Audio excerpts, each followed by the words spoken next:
Salut, salut! Avec les beaux jours qui arrivent, on pense tout de suite au summer body. J'aime pas trop cette idée qu'on doit changer son corps pour l'été, pour montrer un peu plus de peau. Mais par contre, j'aime cette idée tout au long de l'année d'aspirer à des objectifs sportifs, santé et pourquoi pas physique, esthétique. Moi personnellement, je commence à avoir des aspirations esthétiques au niveau du sport. Ma santé va de mieux en mieux dans le sens où j'ai une meilleure endurance, j'ai plus de force. Donc maintenant, j'aimerais aussi, pourquoi pas, avoir un objectif peut-être de réduire ma masse graisseuse et vraiment cibler ça. Donc aujourd'hui, je vais te partager quelques astuces qui prennent vraiment pas beaucoup de temps, que tu peux incorporer dans ton quotidien afin de perdre un peu de gras.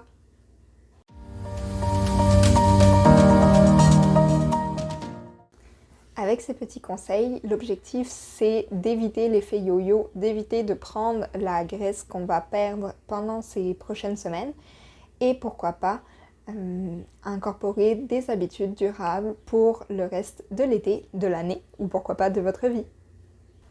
Ma première astuce toute simple que j'ai depuis bientôt 2 ans qui prend... L'activité en tant que telle prend du temps, mais ça prend pas de temps à mettre en place. Et c'est compter mes pas. J'ai une montre que je porte constamment et j'essaye de faire au minimum 10 000 pas par jour, même si depuis quelques mois je suis plutôt je suis plutôt l'objectif de faire 12 000 à 15 000 pas par jour parce que la première année que j'ai mis ça en place, le 10 000, je suis vraiment passée de même pas 4 000 à 5 000 pas par jour à 10 000, donc j'ai doublé mon score. Mettons que si toi tu fais déjà 10 000 pas par jour, peut-être pense à augmenter de 2 000, de 3 000. Augmente un tout petit peu ton activité physique non sportive et ça déjà, ça va te brûler énormément de graisse de façon facile.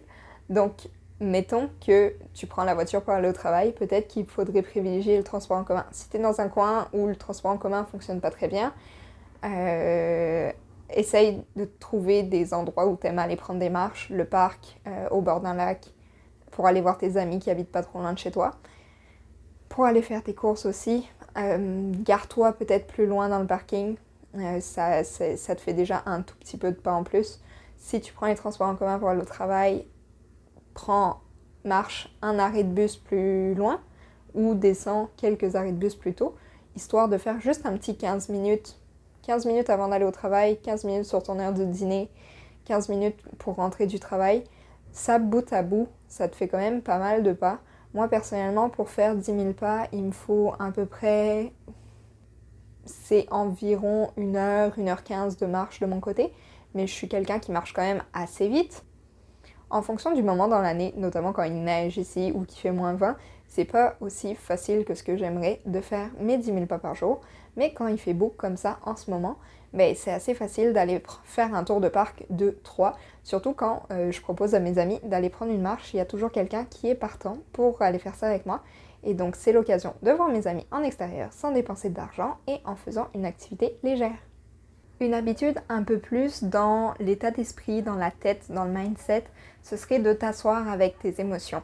Que ce soit en méditant, en allant en thérapie, en faisant du journaling, en faisant de la poésie fluide, de l'écriture instinctive, tout ça, ça peut t'aider à mieux réguler tes émotions, à travailler ton intelligence émotionnelle et donc à renforcer tes capacités à réguler tes émotions, ce qui pourrait limiter la compulsion à grignoter, parce que moi personnellement j'ai longtemps eu de la difficulté avec le grignotage compulsif où on l'entend beaucoup dans les médias ces dernières années qui est de manger ses émotions. Le fait de t'asseoir avec tes émotions, d'apprendre à réguler tes émotions, de renforcer ton intelligence émotionnelle va vraiment t'éloigner de toutes ces impulsions de grignotage parce qu'il y a beaucoup de l'alimentation problématique qui vient d'émotions refoulées, d'émotions négligées, du fait qu'on ne prenne pas soin de nous, que ce soit pour nos colères, nos frustrations, notre stress, notre anxiété ou même notre joie, parce que moi aussi quand je suis joyeuse, j'ai quand même envie de manger des crèmes glacées avec mes amis, mais apprendre des petites techniques qui vont te permettre de mieux réguler tout ça, ce qui va indirectement t'éviter de grignoter et donc ce qui va te permettre de perdre du poids. Commence petit. Par exemple, si ton but c'est d'aller au gym à long terme 4 fois par semaine, mais que tu fais 0 sport au quotidien, c'est peut-être pas une habitude que tu vas être capable de garder tout de suite pour le restant de ta vie. Par contre, aller au gym tous les jours, puis y rester juste 5 minutes, peut-être que tu es capable. Parce que si tu y vas pour des grosses séances de 3 heures, sûrement que sur le long terme, tu n'arriveras pas à tenir. Puis même, tu n'as même pas besoin de te déplacer au gym. Juste en te levant le matin, dis-toi, tu te fais 3 séries de 10 pompes, 3 séries de 25 squats, 3 séries de gainage et tu as déjà fait 5 minutes de sport pour ta journée. Donc, tu es parti pour ta journée. Puis tu peux petit à petit build up cette habitude-là de dès que je me lève, je fais un tout petit peu de sport et un tout petit peu à tous les jours, c'est mieux que une grosse séance une fois de temps en temps. L'idée, c'est de construire des habitudes qui restent. Donc, mettons que moi, dès le matin, je me lève un tout petit peu de sport au réveil, ça réveille mon corps et c'est parti pour le reste de la journée. Ce qui fait que j'en fais au moins un tout petit peu tout le temps, même si j'ai pas le temps d'aller au gym, même si j'ai plus la motivation d'aller à la piscine, si je me suis foulé le poignet, donc j'ai pas envie d'aller à l'escalade, toutes ces petites excuses-là, si tu fais une petite activité intensive ou légère dès le réveil, un tout petit peu, moins de 10 minutes, tous les jours, ça fait déjà de toi un sportif, plus que si t'en faisais une fois de temps en temps. Essaye de rendre ça ludique. En rendant ça ludique, tu auras plus de chances d'arriver à le maintenir sur le long terme. Ce que j'entends par ludique, c'est peut-être te lancer des petits challenges ou rejoindre des challenges. Mettons que tu veux te préparer pour un marathon. Donc essaye de t'instaurer ça un peu, ton entraînement pour le marathon, d'en faire un jeu, quelque chose de plaisant, quelque chose de ludique.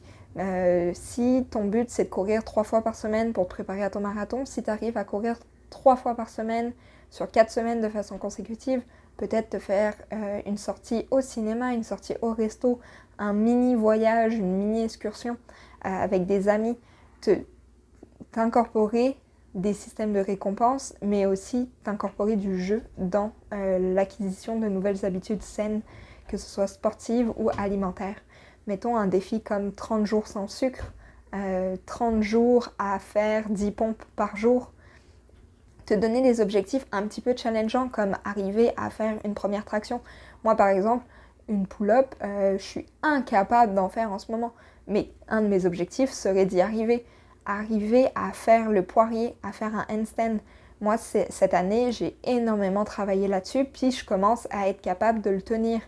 Et c'est ces petits objectifs-là, c'est ces petits challenges-là avec toi-même qui vont faire que tu arrives à tenir tes engagements envers toi-même sur le long terme, puis ça rend tout le chemin encore plus plaisant. Prends soin de ton sommeil. Essaye de dormir 7 à 9 heures par nuit. Moi personnellement, je pense que j'ai besoin, pour être en forme, j'ai besoin de 8 heures, 8h30 de sommeil par nuit. Mais aussi pour faciliter la qualité de ton sommeil, bouge pendant la journée, fais du mouvement. Éteins ton téléphone 1 à 2 heures avant d'aller te coucher. Moi, j'ai acheté une liseuse pour arrêter d'être sur mon téléphone avant de dormir parce que j'avais tendance à lire mes livres en ligne. Mais maintenant que j'ai une liseuse, je les lis sur la liseuse. Sinon aussi, mange pas trop tard avant d'aller te coucher parce que digérer et dormir en même temps, ça épuise ton corps. Donc essaye de pas manger 4 heures, essaye de manger pour la dernière fois 4 heures avant d'aller te coucher. C'est pas évident avec le métro, boulot, dodo d'avoir tout ce temps de sommeil là et d'avoir une vie sociale et de faire du sport, mais c'est important de prendre le temps de bien dormir. Même chose, un autre de mes conseils qui va dans l'hygiène de vie, bois de l'eau. Traîne-toi une bouteille d'eau avec toi tout le temps, tout au long de la journée, bois de l'eau, bois de l'eau, bois de l'eau. On s'hydrate vraiment pas assez. Il est important de s'hydrater correctement si tu veux justement bien dormir, si tu veux que tes muscles récupèrent correctement, si tu veux que ton cerveau fonctionne correctement, hydrate-toi le plus possible. On dit tout le temps minimum 1,5 litres par jour. Moi, je suis plutôt aux alentours de 2 à 3 litres par jour, ce qui fait que je vais beaucoup faire pipi. Mais c'est pas un problème. Il est important de s'hydrater. Hydrate-toi le plus possible.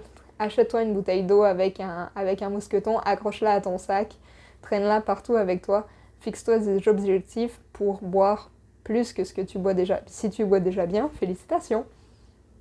Comprends ton alimentation pour mieux l'adapter. Ce que je veux dire par là, c'est souvent on mange vraiment, dans les pays occidentaux, on mange vraiment pas assez de protéines et de fibres. Donc je te dirais de faire le point avec toi-même sur c'est quoi ton alimentation de base, puis est-ce que tu manges assez de protéines pour tes besoins et est-ce que tu manges assez de fibres pour tes besoins.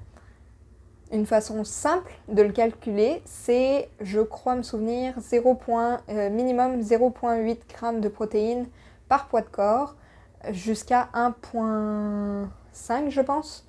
Et pour les fibres, c'est 25 à 40 grammes de fibres par jour. Donc augmente tes légumes, augmente tes fruits. Pour les protéines, peut-être ajoute des noix à ton alimentation. Ça peut te faire du bien. Ajoute des légumineuses.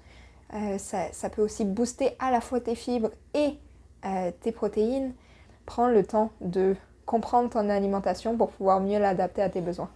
Une petite habitude qui demande de l'organisation, c'est de traquer ses habitudes, traquer ses progrès, trouver 2-3 mesures qui te font du bien. Moi par exemple, je me pèse tous les jours, je me mets pas le poids en tête, je suis pas maladive avec ça, je sais que le poids change beaucoup sur le mois. Surtout quand on a un utérus et qu'on a des règles, notre poids varie vraiment pas mal. Moi personnellement, mon poids dans le même mois, il varie plus ou moins de 5 kilos. Et donc, trouve-toi quelques mesures que tu prends, qui sont faciles à prendre et que tu vas prendre régulièrement pour voir les progrès. Moi, je me pèse tous les jours et je prends une photo tous les premiers du mois de mon corps pour voir comment il a évolué. Mais ça peut être aussi prendre tes mesures avec un tape à mesurer. Ça peut être voir ta progression si tu vas au gym, les poids, est-ce que tu pousses plus lourd? Si tu cours, est-ce que tu as augmenté ta vitesse? Est-ce que tu as augmenté ta distance? Si tu nages, est-ce que tu restes 30 minutes? Est-ce que tu restes 1 heure à la piscine? Est-ce que pendant ce temps-là, tu fais 12 longueurs ou t'en fais 24? Il y a des choses plus faciles à mesurer que d'autres, mais d'avoir des mesures de référence, ça te permet de voir que tu évolues. Parce qu'on ne voit pas tant notre corps changer que ça, et on ne se rend pas compte du chemin parcouru, à moins de l'immortaliser quelque part avec des chiffres, avec des photos, avec des images, avec des données. Ça nous permet de voir tout le chemin parcouru. Et même s'il y a de la régression de temps en temps, ça te permet de voir que tu es capable de le faire. Et aussi, vu que ça prend du temps à changer, c'est ces petits tracking bout à bout qui vont te montrer les efforts que tu as fait, puis le fruit de tes efforts, comment il a porté. Puis parfois, en fait, les changements vont pas forcément aller là où tu veux. J'ai plusieurs amies qui se sont mis sérieusement au gym et une des choses qui a brûlé le plus vite chez elles, c'est leur poitrine et leurs fesses. Puis c'est pas du tout ce qu'elles voulaient en allant au gym, mais en ciblant des entraînements, mettons, qui ont des buts plus esthétiques, tu peux aller rechercher, parce qu'elle voulait aussi perdre du poids, mais elle voulait pas forcément perdre à ces endroits-là. Donc, le fait de traquer ta progression te permet aussi d'adapter tes efforts, d'adapter tes habitudes, puis peut-être d'en arrêter certaines parce que c'est pas les résultats que tu pensais avoir, ou favoriser d'autres parce que tu as l'impression qu'elles donnent plus de résultats. Fixe-toi des objectifs spécifiques, mesurables, atteignables et qui ont une durée dans le temps. Grâce à ça, tu auras plus de facilité à les atteindre. Mais c'est ce qu'on appelle l'acronyme SMART en organisation et en management. Mais par exemple, on dit aussi qu'il faut garder ça simple. Keep it simple and stupid. Garde ça simple, sois pas trop rude avec toi-même, sois pas trop intransigeant, laisse-toi un peu de flexibilité, mais sois précis dans qu'est-ce que tu veux atteindre, puis comment tu vas l'atteindre, ça va être beaucoup plus facile pour toi. Mon plus gros conseil, s'il y en a un seul que tu dois retenir pour cette vidéo, c'est trouve un sport, une activité, un mouvement qui te fait plaisir. Si tu t'obliges à aller au CrossFit, mais que t'aimes pas ça, suer, puis les grosses activités qui demandent beaucoup d'énergie, tu vas pas tenir sur le long terme. Mais par contre, si ce qui te drive, c'est le vélo, la marche, aller à la piscine, l'aquagym, ou encore des sports différents comme le sport de combat, la gymnastique, le ballet, la danse, le swing. Si trouve ton sport, trouve ton mouvement, puis essaye, comme le travail, de le mettre à toutes les semaines à ton horaire. J'ai envie de dire, impose-toi une obligation, mais impose-toi une obligation plaisante et du plaisir à faire cette activité-là. Moi, par exemple, tous les vendredis, c'est escalade et j'adore ça et j'essaye de me tenir à cet engagement envers moi-même de tous les vendredis d'aller grimper. C'est léger, oui, c'est un sport qui fait tout travailler, mais je rentre rarement avec les mêmes courbatures qu'après une séance au gym. Peut-être que je me donne pas autant à fond qu'une séance au gym, mais en attendant, j'y vais tout le temps. C'est le sport que je manque le moins parce que ça me fait plaisir d'y aller. Et le fait d'incorporer des habitudes et des activités plaisantes, ça va être beaucoup plus facile pour toi de les faire pour le reste de ta vie. Dans cette vidéo, je donne pas de conseils miracles. On se rappelle que changer physiquement, ça prend du temps, ça demande de l'énergie, ça demande de la patience, ça demande surtout de la consistance. Ça se fait à la fois dans l'assiette et dans le mouvement. C'est un mode de vie si on veut que ce soit durable. Donc je sais que je ne cite aucune solution miracle, mais parce qu'il n'y a pas de solution miracle pour créer du changement. J'espère que cette vidéo vous aura plu et on se dit à bientôt pour une nouvelle vidéo.